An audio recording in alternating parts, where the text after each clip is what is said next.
ዝግጅታችን ምርጫ 2018 የኛ ድምጽ ዛሬም ቀጥሏል። ዛሬ በስቱዲዮአችን ነጻነትና እኩልነት ፓርቲን እንጋብዛለን። ኒው ጄነሬሽን ፓርቲ ወይም አዲስ ትውልድ ብለን ነው የምንጠራው። ከሌሎች እንለያለን ብለን የምናስበው መሰረታዊ ሐሳብ ሚዛናዊና ምክንያታዊ መሆን ነው። ለሀገሪቱ የኢኮኖሚ ነጻነትና ለዜጎች ዲሞክራሲያዊ መብቶች ፓርቲው ምን የተለየ አማራጭ ይዟል? በጦርነት ሀገር ተወሮ የባህር በር ማግኘት አዋጭ ነው ብለን አናስብም። 5 ወሳኝ ጥያቄዎች፣ 25 ደቂቃዎች። ጠንካራ የፖለቲካና የኢኮኖሚ ማህበረሰብ ኢትዮጵያ ውስጥ መገንባት አለበት ብለን እናስባለን። በሰላም ወጥቶ መመለስ ለአብዛኛው ኢትዮጵያዊ ቅንጦት የሆነበት ሀገር ውስጥ ነው እየኖርን ያለነው። የፓርቲው ተወካይ ለኢቢኤስ ጥያቄዎች የሚሰጡት ምላሽ ምን ይሆን? አሁን ይጀምራል።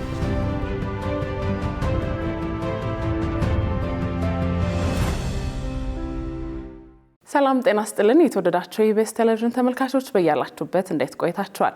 የኢቢኤስ ቴሌቪዥን ምርጫ 2018 ልዩ ዝግጅታችን ከሰዓት ጀምሮ ወደ እናንተ መድረስ ይጀምራል። የዚህ ዝግጅታችን አንድ አካል የሆነው በምርጫ 2018 የሚሳተፉ የፖለቲካ ፓርቲዎች አመራሮችን እዚሁ ስቱዲዮአችን እየጋበዝን በዝግጅት ክፍላችን የተሰናዱ 5 ጥያቄዎችን ጠይቀን ምላሾቹን ወደ እናንተ እናቀርባለን።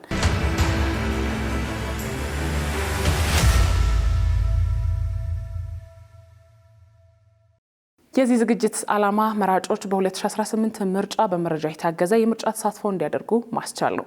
እንዲሁም ደግሞ የፖለቲካ ፓርቲዎች ሀሳባቸውን እንዲገልጹና ይዘዋቸው የመጧቸውን አማራጮች እንዲያቀርቡ እድል መፍጠር ነው።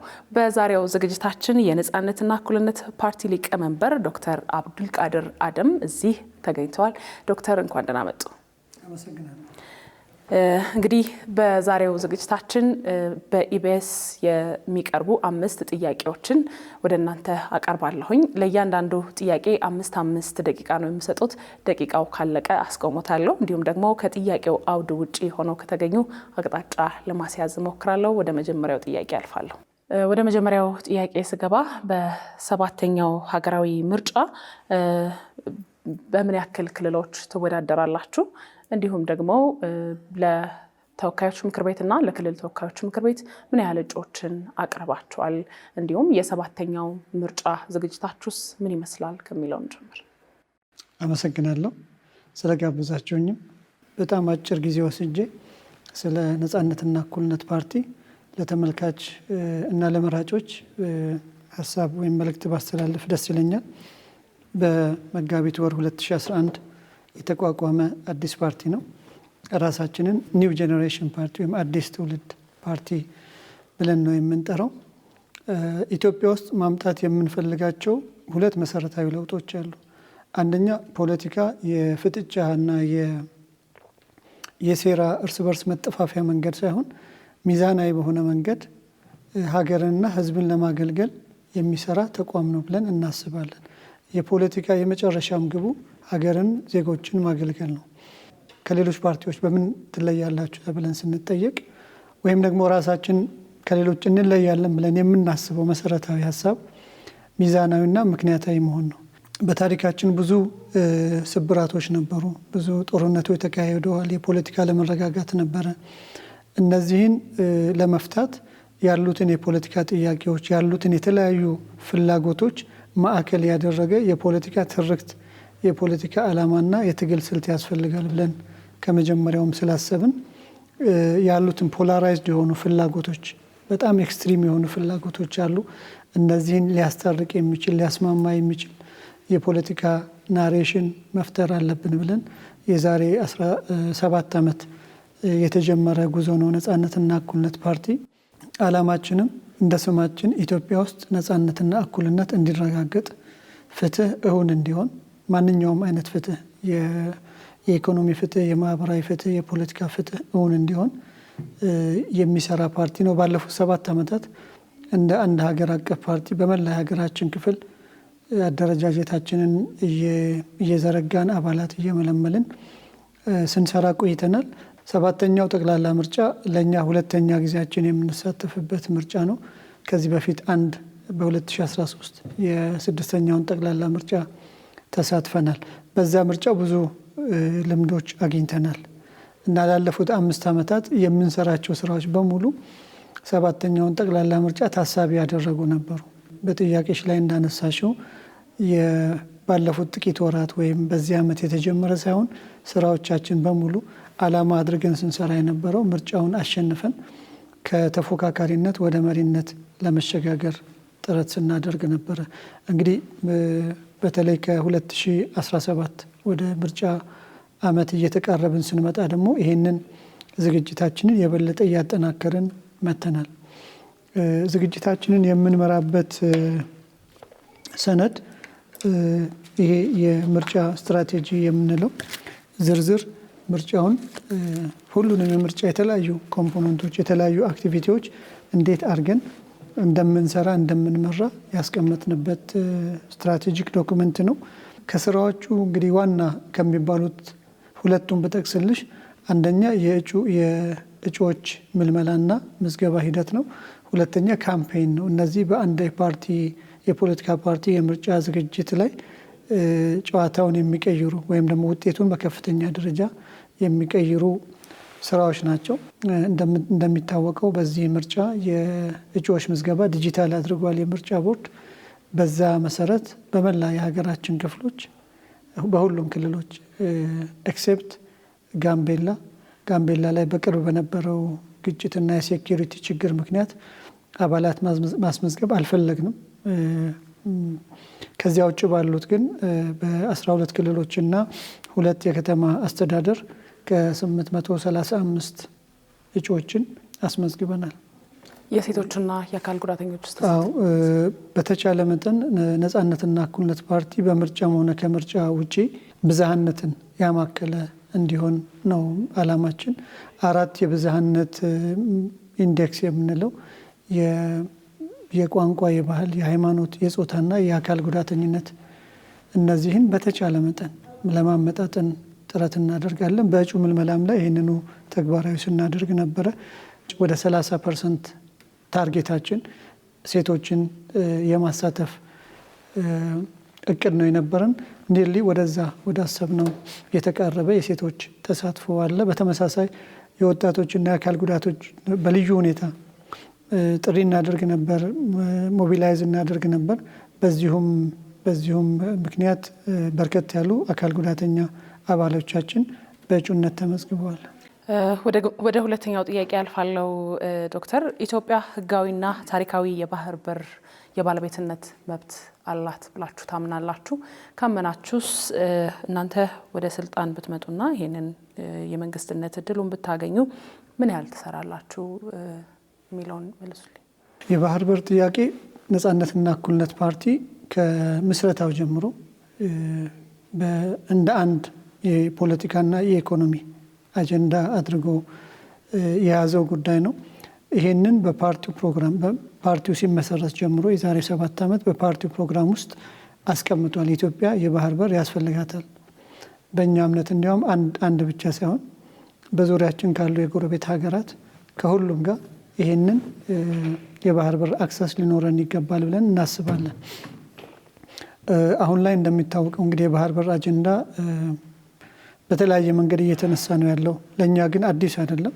ላለፉት በርካታ ዓመታት በምናወጣቸው መግለጫዎች በተለያዩ አጋጣሚዎች ኢትዮጵያ ካላት የህዝብ ብዛት አንጻር ካላት በየጊዜው እያደገ የሚመጣ ኢኮኖሚ አንጻር የባህር በር መኖር ያለውን ጠቀሜታ በንድፈ ሀሳብም በተግባርም ይታወቃል። አንድ ሀገር የባህር በር ካለው በአጠቃላይ የሀገራዊ ጠቅላላ ምርት ላይ የሚያመጣው ጭማሪ ከፍተኛ ነው። አሁን ላይ ኢትዮጵያ ለወደብ አገልግሎት ከ1 ቢሊዮን ዶላር በላይ በአመት ታወጣለች። ይሄ ማለት እንግዲህ ከፍተኛ ገንዘብ ነው። ወደ ውጭ ልከን ከምናገኘው ገንዘብ ወይም ከኤክስፖርት ከምናገኘው ገንዘብ ከፍተኛውን መጠን ይይዛል። ይሄንን በዚህ መንገድ መቀጠል አለባት ብለን አናስብም። የባህር በር አስፈላጊነቱ ላይ አይ ቲንክ የፖለቲካ ፓርቲዎችም አጠቃላይ የኢትዮጵያ ሕዝብ ልዩነት አለው ብለን አናስብም። ምናልባት ልዩነት ካለም አሁን ካለው የገዢ ፓርቲም ጋር ያለን ልዩነት ብዬ የማስበው የባህር በር ለማግኘት የምንሄድበት መንገድ ነው። የኛ አማራጭ እና የተሻለ መንገድ ብለን የምናስበው አንድና አንድ ነው። ሰላማዊና ዲፕሎማሲያዊ መንገድ ነው። አሁን ባለው የ21ኛው ክፍለ ዘመን በጦርነት ሀገር ተወሮ የባህር በር ማግኘት አዋጭ ነው ብለን አናስብም። ፕራክቲካሊም ይሆናል ብለን አናስብም። ስለዚህ ዓለም አቀፍ ሕጎችን የተባበሩት መንግስታት ወደብ አልባ ወይም ላንድ ሎክድ የሆኑ ሀገራት ከጎረቤት ሀገሮቻቸው የባህር አክሰስ እንዳላቸው የዓለም አቀፍ ሕጉም ይደግፋል። እነዚህን መነሻ በማድረግ የአፍሪካ ህብረትን በዚህ ጉዳይ ላይ ያሉ ሕጎችን በሙሉ ታሳቢ ባደረገ ሁኔታ ሀገራችን በሚቀጥሉት ዓመታት ነጻነትና እኩልነት ፓርቲ ስልጣን ከያዘ ትኩረት ሰጥቶ ከሚሰራቸው ጉዳዮች አንዱና በተለይ በውጭ ግንኙነትና ከኢኮኖሚ እድገት ጋር በተያያዘ የምንሰጠው ጉዳይ ነው የሚሆነው።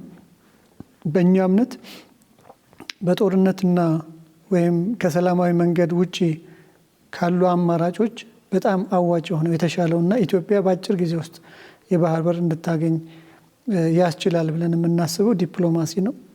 ነጻነትና እኩልነት ፓርቲ ሳይንሳዊ የሆነ ጥበብ የተሞላበት ዲፕሎማሲ ልክ በሀገር ውስጥ ፖለቲካ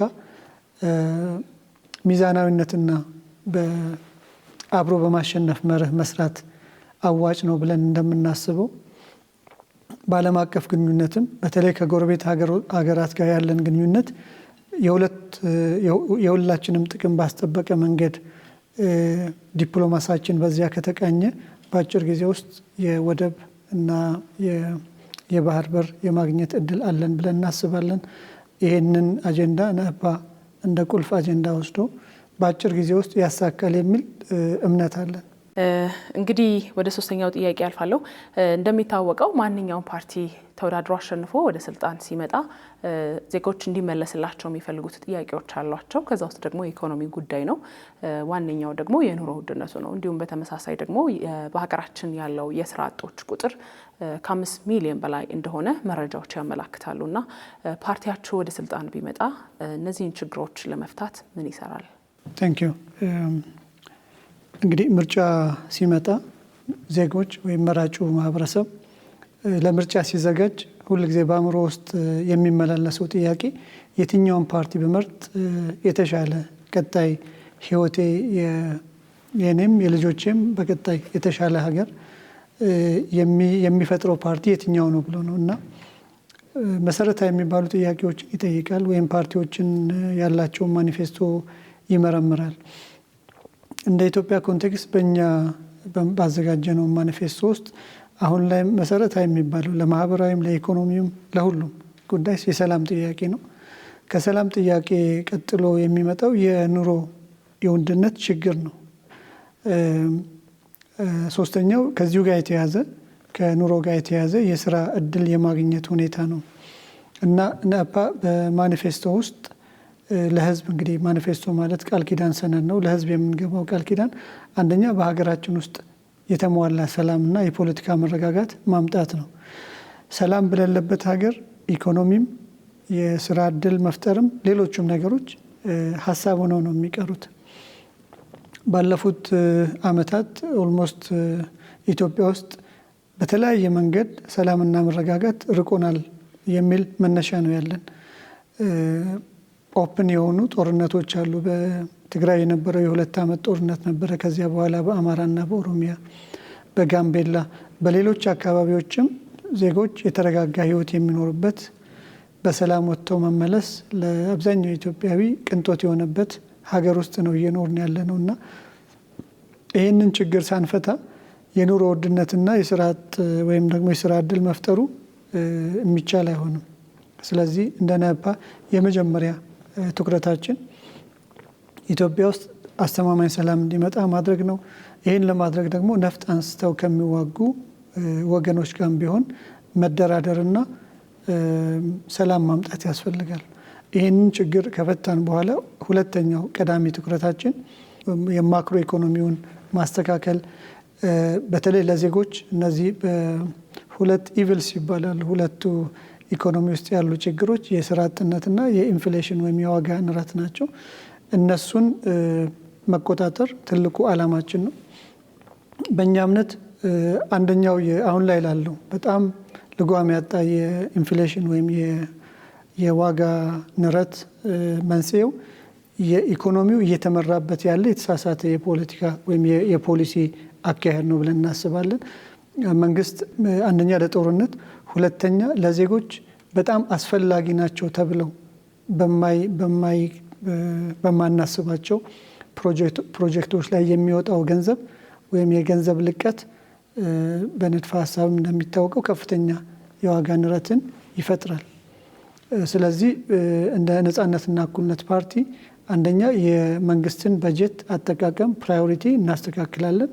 የዜጎችን መሰረታዊ ፍላጎቶች በሚመልሱ ስራዎች ላይ ገንዘቡን ወይም ሀብታችንን እንጠቀማለን። ከዚህ ውስጥ አንደኛ የመሰረታዊ ዜጎችን ፍላጎት ሊያሟሉ በሚችሉ ኢንቨስት እናደርጋለን ገንዘቡን። የስራ እድል ወይም ደግሞ የስራ አጥነትን ችግር ለመፍጠር የመንግስት ትኩረት የሚሆነው የተሻለ የስራ እድል ሊፈጥሩ የሚችሉ አማራጮች ላይ ወይም ደግሞ የዘርፎች ላይ ትኩረት መስጠት ነው። ለምሳሌ በነጻነትና እኩልነት ፓርቲ የተሻለ የስራ እድል ይፈጥራሉ ብለን ከኢትዮጵያ ኢኮኖሚ ተጨባጭ አንጻር ግብርና እና የአግሮ ኢንዱስትሪ የኮንስትራክሽን ዘርፎች ከፍተኛ፣ እንደዚሁም የአይሲቲ የቴክኖሎጂ ዘርፎች ከፍተኛ በተለይ የወጣት ስራ አጥነትን ለመቀነስ የተሻሉ ዘርፎች ናቸው ብለን እናስባለን እና እነዚህን የሚያበረታቱ ፕሮግራሞችን፣ ፖሊሲዎችን እንደግፋለን ማለት ነው። ቆይታችን ከነጻነትና እኩልነት ፓርቲ ተወካይ ጋር ይቀጥላል። አሁን የምርጫ ቦርድ መረጃዎችና ሌሎች ጉዳዮችን ተመልክተን እንመለስ።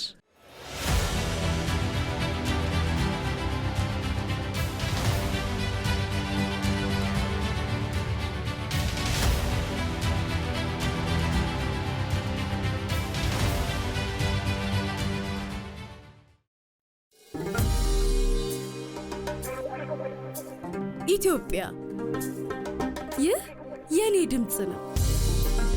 ሰላም እንዲሰፍን እመርጣለሁ። ይህ የኔ ድምፅ ነው። ለትክክለኛ የዲሞክራሲ እድገት እመርጣለሁ። ይህ የኔ ድምፅ ነው። የሥራ ዕድል እንዲፈጠርልኝና ሰርቼ መለወጥ እንድችል እመርጣለሁ። ይህ የኔ ድምፅ ነው። ለቤተሰቤ፣ ለሕዝቤና ለሀገሬ እድገት እመርጣለሁ። ይህ የኔ ድምፅ ነው። እኩልነት፣ ሰብአዊ ክብርና ፍትህ የሰፈነባትን ኢትዮጵያ ለማየት እመርጣለሁ። ይህ የኔ ድምፅ ነው። የተሻለ ዛሬን፣ ብሩህ የሆነ ነገር ለማየት እመርጣለሁ። እኔ እመርጣለሁ። ለበለጠ መረጃ የማህበራዊ ድረገጻችንን ዛሬውኑ ይጎብኙ። ይህ የኢትዮጵያ ሲቪል ማህበራት ድርጅቶች ህብረት ለምርጫ መልእክት ነው። አመሰግናለሁ። ወደ ቀጣይ ጥያቄ አልፋለሁ። እንደሚታወቀው በአማራ ክልል ግጭት ወይም ደግሞ ጦርነት አለ። እንዲሁም ደግሞ በኦሮሚያ ክልል ታጣቂ ኃይሎች እንቅስቃሴ አለ። በተመሳሳይ በትግራይ ክልል የፖለቲካ ውጥረት መሆኑ ይታወቃልና የእናንተ ፓርቲ ወደ ስልጣን ቢመጣ የእነዚህን አካባቢዎች ሰላምና ጸጥታ ከማስጠበቅ እንዲሁም ደግሞ የሀገሪቱን ሰላምና ጸጥታ ከማስጠበቅ አኳያ ምን አይነት ስራዎችን ይሰራል? እንደ ነጻነትና እኩልነት ፓርቲ የሀገራችን መሰረታዊ ችግር የኢኮኖሚም፣ የውጭ ግንኙነት፣ የማህበራዊ ችግሮች ቁልፍ መነሻው የፖለቲካ ልዩነቶቻችንን በሰላማዊ መንገድ የመፍታት ባህል አለመኖር እና እነዚህ የፖለቲካ ልዩነቶች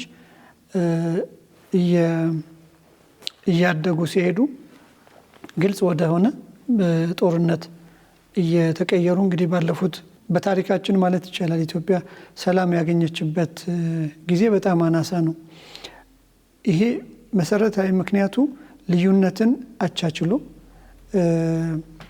የመፍታት ባህል ያለመኖር፣ ችግሮችን በጠበንጃ ተነጋግሮ ከመፍታት ይልቅ በአፈሙዝ የመፍታት ረጅም ጊዜ የተጠናወተን አባዜ ነው ብለን ነው የምናስበው። ይሄንን ለመፍታት የባህል ለውጥ ማምጣት ያስፈልጋል። የፖለቲካ ባህል ለውጥ ማምጣት ያስፈልጋል። ልዩነቶች ሁሉ ጊዜ ሊኖሩ ይችላሉ። እነዚህን ልዩነቶች በኃይልና በጠበንጃ ለመፍታት ከመሞከር የተሻለው መንገድ በድርድር መፍታት ነው። በድርድር ሲፈቱ የሰው ሕይወት አይጠፋም፣ ንብረት አይወድምም እና ሰላሙም ደግሞ ዘላቂ ይሆናል። በጠበንጃ ወይም በጦርነት አሸንፈን የምናመጣው ሰላም ዘላቂ አይሆንም። ዛሬ የተሸነፈው ኃይል ጊዜ ጠብቆ ነገ ደግሞ ሌላ ጦርነት ይፈጥራልና ከ1950ዎቹ ጀምሮ ያለውን እንኳን የቅርብ ጊዜ ታሪክ ካየን በሁሉም የሀገራችን ክፍሎች ጦርነቶች ነበሩ። ምክንያቶቹ የተለያዩ ሊሆኑ ይችላሉ። የማንነት ጥያቄ፣ የእኩልነት ጥያቄ፣ የባህል እኩልነት በተለይ በአለፉት ጊዜያት የነበረው የብሔር የእኩልነት ጥያቄ ይነሳ ነበረ። እነዚህ ናቸው አሁንም የቀጠሉት። አይ ቲንክ እንትኑ አልተቀየረም። መነሻው ወይም የግጭቶቹ መንስኤ አሁንም ተመሳሳይ ናቸው። እንደ ነጻነትና እኩልነት ፓርቲ ከፍተኛ ትኩረት የምንሰጠው የመንግስት የመሆን እድል ካገኘን ሰላም የመጀመሪያው ነው የሚሆነው። ሰላም ከሌለ ቅድም ለመግለጽ እንደሞከርኩት ኢኮኖሚውን ማረጋጋት፣ የኑሮ ውድነቱን ማረጋጋት፣ ለዜጎች በተለይም ለወጣቶች ስራ እድል መፍጠር አይቻልም። ስለዚህ ኢትዮጵያ ውስጥ አንደኛ በሰላማዊ መንገድ ከሚታገሉ ኃይሎች ጋር ጄኒውን የሆነ ዲያሎግ ማድረግ ላለፉት ዓመታት ለመጀመር በዝግጅት ላይ ያለው የብሔራዊ መግባባት በእውነት አሳታፊና ሁሉንም ባካተተ መንገድ ጠበንጃ አንስተው የሚዋጉትንም ዜጎች ባካተተ መንገድ ውይይት ማድረግና በማንስማማቸው መሰረታዊ ጉዳዮች ላይ መደራደር። እንግዲህ ድርድር ሲኖር አንድ አካል የሚፈልገው ነገር በሙሉ ላይሳካለት ይችል ይሆናል። የተወሰነውን ኮምፕሮማይዝ ማድረግ ያስፈልጋል። ስለዚህ አይ ቲንክ ኢትዮጵያ ውስጥ የዜጎችም የመጀመሪያ ጥያቄ ጦርነት እንዲቆም ማድረግ ነው። ከዚያም ባለፈ በየአካባቢው አሁን ትግራይ፣ ኦሮሚያ፣ አማራ ካሉት ግልጽ የሆኑ ጦርነቶችን ባለፈ በተለይ አካባቢ ዜጎች ይታፈናሉ፣ ይገደላሉ። ሰሞኑን አርሲ አካባቢ የነበረው በጣም አሳዛኝ ግድያ ሄዶ ዜጎች በሀገራቸው ውስጥ ተረጋግተው ሰላም ተሰምቷቸው መኖር እንዳይችሉ ያደርጋል። ለኢትዮጵያውያን ለመራጮች የምናስተላልፈው መልእክት ነፓ ሀገር የመምራት እድል መንግስት የመመስረት ድምፅና የህዝብ ይሁንታ ካገኘ ኢትዮጵያ ውስጥ መጀመሪያ የሚያደርገው በአጭር ጊዜ ውስጥ ስልጣን በያዘ በአጭር ጊዜ ውስጥ በሁሉም የሀገራችን አካባቢዎች የቶክስ ድምፅ እንዲቆም፣ ሰላም እንዲመጣ፣ ዜጎች በነፃነት ከአንድ አካባቢ ወደ ሌላ አካባቢ መንቀሳቀስ የሚችሉበትን ኢንቫይሮንመንት መፍጠር ይሆናል። ያንን ካሳካን ሌሎች ጉዳዮች ምናልባትም በቀላሉ መፍትሄ ያገኛሉ። ለምሳሌ በሁለተኛ ደረጃ ያነሳ ነው የኢኮኖሚ የስራ አጥነት፣ የኑሮ ውድነት። ጦርነት ሲቆም አንደኛ ለጦርነት የሚውለው ከፍተኛ ሀብት ነው። ለጦርነት ገንዘብን ሀብትን የሚፈጅ የሚበላ ነገር ነውና እሱን ወደ ልማት ማምጣት እንችላለን። ስራ እድል በሚፈጥሩ ነገሮች ላይ ኢንቨስት ማድረግ እንችላለን። ጦርነት በመኖሩ ምክንያት የተቋረጡ የኢኮኖሚክ አክቲቪቲስ ግብርናውም ኢንዱስትሪውም በጦርነት ምክንያት ኦልሞስት ቆመዋልና ጦርነት ሲቆም እነዚህ ሁሉ ችግሮች ይፈታሉ ብለን እናስባለን። ወደ ቀጣዩ ጥያቄ አልፋለሁ። እንግዲህ ነጻነትና እኩልነት ፓርቲ የኢፌዴሪ ህገ መንግስት መሻሻል አለበት ብሎ ያምናል ወይ? መሻሻል አለበት ብሎ ካመነስ የትኞቹ የህገ መንግስቱ ክፍሎች ናቸው እንዲሻሻሉለት የሚፈልገው? በትክክል የነጻነትና እኩልነት ፓርቲ የኢትዮጵያ ህገ መንግስት አሁን ላይ መሻሻል አለበት ብለን እናስባለን። ህገ መንግስት ሲነሳ ኢትዮጵያ ውስጥ ሁለት ወይም ሶስት አማራጮች ይነሳሉ። በጣም ኤክስትሪም የሆኑትን ጨምሮ አንዳንዱ ህገ መንግስቱ እንዳይነካ እንዳለ መቆየት አለበት የሚሉ ኃይሎች አሉ። ህገ መንግስቱ ደግሞ ሙሉ ለሙሉ መጣል አለበት፣ ህገ መንግስቱ የህወሓት የኢህአዴግ የፖለቲካ ፕሮግራም ነው የሚሉ ጽንፍ የረገጡ እሳቤዎች አሉ። ነጻነትና እኩልነት ፓርቲ ህገ መንግስቱ መሻሻል አለበት ብሎ ያምናል። እንዲሁም በህገ መንግስት ሳይንስ ውስጥ አንድ ህገ መንግስት ከ20 ዓመት ካለፈው ያረጃል ነው የሚባለው። ከፍተኛ የሆነ አሜንድመንት ይፈልጋል። የኛ ህገ መንግስት ኦልሞስት ወደ 33 አስርት ዓመታት እየደረሰ ነው ያለውና መሻሻል አለበት የሚል ጽኑ እምነት አለን። የማሻሻያው ሂደቱ አንደኛ አሁን ላይ ያሉ ችግሮቻችንን በሚፈታ መንገድ በናሽናል ዲያሎግ ወይም የተሳካ ብሔራዊ መግባባት አድርገን ሰፊ ልዩነት ባለባቸው ጉዳዮች ላይ ተነጋግረን መሆን ነው ያለበት። በአንድ ፓርቲ ፍላጎት ወይም ነጻነትና እኩልነት ፓርቲ ስልጣን በመያዙ ምክንያት የሚቀይረው ነገር አይደለም። ሰፊ የማህበረሰብ ተሳትፎ ባለበት ሁኔታ መቀየር አለበት። የሚቀየርበት መርሆች አሉ። አንደኛ ህገ መንግስት በጣም አጨቃጫቂ የሆኑ የኢትዮጵያን እንደ ሀገረ መንግስቱን ህልውና የሚገዳደሩ ነገሮች ላይ ሁሉም ፖለቲካ ፓርቲዎች በሚባል ደረጃ ወይም አብዛኞቻችን መነጋገርና መስማማት ያስፈልጋል። ህገ መንግስቱ የኢትዮጵያን አንድነትና የሉዓላዊነት የግዛት አንድነቷን ማስጠበቅ መቻል አለበት። በተመሳሳይ ደግሞ የዜጎችን ዳይቨርሲቲ ወይም ብዝሃነት ኢትዮጵያ ውስጥ የተለያዩ የብሔር የሃይማኖት ልዩነቶች አሉ። እነዚህን የሚያቻችል መሆን አለበት። ልዩነቶቹን አክብሮ ግን አንድነታችንን ደግሞ የሚያጠነክር ጠንካራ የፖለቲካና የኢኮኖሚ ማህበረሰብ ኢትዮጵያ ውስጥ መገንባት አለበት ብለን እናስባለን። አሁን ላይ ያለውን ከፍተኛ የሰላም እጦት ጦርነት በሚፈታ መንገድ እንግዲህ ህገ መንግስት ማለት የአንድ ሀገር የበላይ ህግ ነው። ችግሮች በሙሉ መፈታት ያለባቸው በህገ መንግስት ፍሬምወርክ ውስጥ ነውና አሁን ላይ ያሉ ዘርፈ ብዙ ችግሮችን ለመፍታት ህገ መንግስቱ መሻሻል አለበት። የሚሻሻለው ህገ መንግስት ያሉትን የተለያዩ ፍላጎቶች በሚያስታርቅ መንገድ የአንደኛውን ፍላጎት በሌላው ላይ የመጫን ትሬንድ ነው እንደዚህ ወደ ጦርነት እያስገባን ያለውና የተለያዩ ፍላጎቶችን ወደ አንድ አምጥተን ተደራድረን ከዚህ በኋላ ኢትዮጵያ ሰላም ሆና ከድህነት አዙሪት ውስጥ ወጣ ዜጎቿ በሰላም የሚኖሩባት፣ ስደት የሚቆምበት፣ ወጣቶች ስራ እድል አግኝተው የሚኖሩባት ሀገር መፍጠር የሚቻለው አብዛኛውን የህብረተሰብ ክፍል የሚያስማማ ህገ መንግስት ሲኖር ነው። ይህን ለማድረግ ደግሞ አሁን ያለው ህገ መንግስት መሰረታዊ በሆነ ደረጃ መሻሻል አለበት ብለን እናስባለን። ከዚህ በተጨማሪ ምናልባት ኢትዮጵያ ውስጥ መስተካከል አለበት የምትሉት ወይም ደግሞ ይዛችሁ ልትመጡ ያሰባችሁት የፖለቲካ ስርዓት አላችሁ? በፓርቲው ፕሮግራም ውስጥ ያስቀመጠው የፖለቲካ ስርዓት አንደኛ የመንግስት አወቃቀር ፌዴራሊዝም መሆን አለበት ብለን እናስባለን። አሁን ላይ ያለው የመንግስት አወቃቀር ባለበት ይቀጥላል ወይም ይሄ የተሻለው መንገድ ብለን የምናስበው ይሄ ነው። ለዚህም ዋናው ምክንያት የፌዴራል ስርዓት በዓለምም የሚታወቀው በጣም ብዙ ሀገሮች የፌዴራል ስርዓት ይከተላሉ።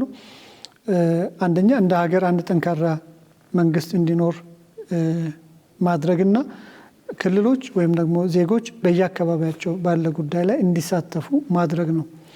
ኢትዮጵያ ውስጥ ለረጅም ጊዜ ለቆዩ ግጭቶች አንዱ መንስኤ በሴንትራል ገቨርንመንትና በክልሎች ወይም በክፍለ ሀገር ከዚህ በፊት በነበረው በሴንተርና በፔሪፌሪ ያለ የኃይል ወይም ደግሞ ፍጥጫና አለመስማማት ስለሆነ ፌዴራሊዝም ይህን ያስታርቃል ተብሎ ይታሰባል።